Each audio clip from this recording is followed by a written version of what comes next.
You've got $500 sitting in your account right now. What if that could become $10,000? But here's the catch. No scams, no magic, just real strategies, and the discipline most people ignore. This isn't about getting rich overnight, it's about mastering the mindset that actually gets you there. Stick around, I'm breaking it down in 3 parts. Stocks, crypto, side hustles, step by step, no fluff, let's go. Let's start with stocks, the OG of wealth building. $500 isn't going to buy you a mansion overnight, but it can be the seed for long-term growth. Start with index funds. Think S&P 500 ETFs like VEO or SPY. These track the overall market and average around 7–10% annual returns. That means if you consistently add to that $500, reinvest your gains, and let compound interest do its thing, you're playing the long game right. Personal tip: use platforms like Robinhood or Fidelity. And no, you don't need a finance degree. Just consistency and patience.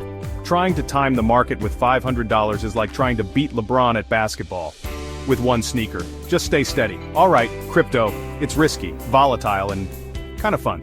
But hear me out.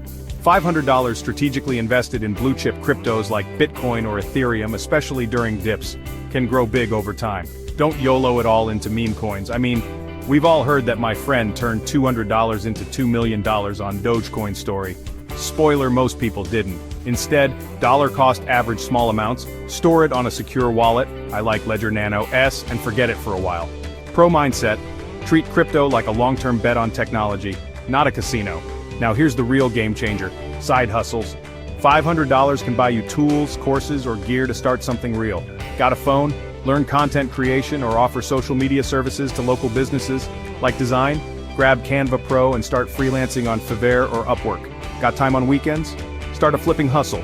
Garage sales, thrift stores, even free Facebook Marketplace finds. I once bought a $20 coffee table, cleaned it up, and flipped it for $120, no joke. That's a 500% return, faster than crypto on a good day. Here's the truth: the fastest way to flip $500 into $10,000 is by betting on you. Learn a skill, solve a problem, and charge for your value. So let's recap: stocks build slow, steady wealth. Crypto is higher risk, higher reward, if you play smart. Side hustles, that's your launch pad to real money and freedom. If you found value in this video, smash that like button, hit subscribe, and drop a comment below. Which of these 3 are you starting with? Stocks, crypto, or side hustle? And hey, if you're serious about building wealth and want more real-world strategies, follow me on Instagram at RichRootUSA. I drop daily money tips, behind the scenes of my own hustle.